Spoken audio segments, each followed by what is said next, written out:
আমার বারান্দায় যতগুলো ইনডোর প্ল্যান্ট আছে সবগুলো আমি এখানে নিয়ে চলে এসেছি। তার কিছু কারণ আছে। চলো কারণটাই তোমাদের সাথে শেয়ার করি। এই যে গাছটা দেখছো, এই গাছটা আমার গ্রীষ্মকালে অনেক ফুল দিয়েছে, অনেক অনেক অনেক ফুল দিয়েছে। তো এখন এই গাছটির অবস্থা খুবই খারাপ। এই গ্রিলে রং করতে গিয়ে আমার পাতাগুলোতেও কিন্তু কালার লেগে গেছে। তো ভাবলাম আজকে আরেকবার কালার হচ্ছে গ্রিলে, তো আরেকবার যাতে কালার না লেগে যায় পাতায়, তাই গাছটাকে আমি এখান থেকে সরিয়ে দেবো।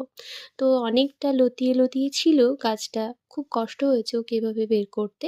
যাই হোক কোনোরকমভাবে আমি খুব কষ্ট করে বের করলাম। আর এই হচ্ছে তার ফাইনাল লুক। গাছটা বেশ অনেকটাই বড় ছিল, নিচের দিকে অনেকটা লতিয়ে ছিল। তো তারপর ভাবলাম যে চলো এবার ওকে এখান থেকে অন্য বারান্দায় নিয়ে যাওয়া যাক। তো সেই মতো আমি ওকে এখান থেকে আলাদা করে নিলাম, সেপারেট করে নিয়ে এবার চলো যাই আমার অন্য বারান্দায় রেখে দেবো। তো আমার রুমের ওপাশে আরেকটা বারান্দা রয়েছে, যেখানে আমার আরও কিছু ইনডোর প্ল্যান্ট রয়েছে। সেখানেই ওদেরকে রাখার চিন্তা করলাম, আর তাই ওদেরকে নিয়ে চলে আসলাম। তো এখানে দেখো আমি আগে থেকে অনেকগুলো ইনডোর প্ল্যান্ট রেখে দিয়েছি, নিয়ে চলে এসেছি সবাইকে সুরক্ষিত রাখার জন্যে, যাতে ওদের গায়ে কালার না লেগে যায়।